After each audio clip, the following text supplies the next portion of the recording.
தென்மாநில மின்சார குழு தலைவராக ராதாகிருஷ்ணன் நியமனம். சென்னை ஏப்.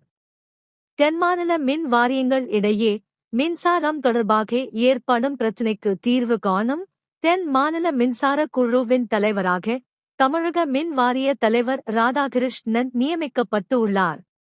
தமிழகம், ஆந்திரா, தெலுங்கானா, கர்நாடகா உள்ளிட்ட மாநிலங்களில் மத்திய அரசின் தேசிய அனல் மின் கழகம், இந்திய அணு மின் கழகம், நெய்வேலி நிலக்கரி நிறுவனம் போன்றவற்றுக்கு சொந்தமான அனல் மற்றும் அணு மின் நிலையங்கள் உள்ளன.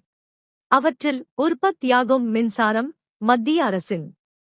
ராதாகிருஷ்ணன் பவர்கிரிட் நிறுவனத்தின் மின் வழித்தடங்களில் எடுத்து வரப்பட்டு மாநிலம் வழங்க மாநிலங்களுக்கு படுகிறது.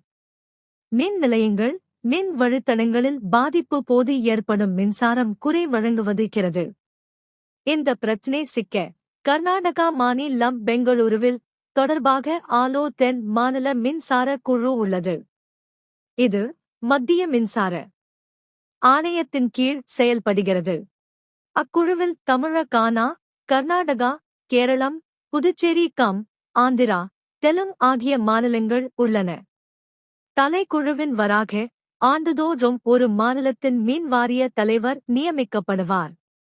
அதன்படி நடப்பு நிதியாண்டிற்கான தலைவராக தமிழக மின் வாரிய தலைவர் ராதாகிருஷ்ணன் நியமிக்கப்பட்டுள்ளார்.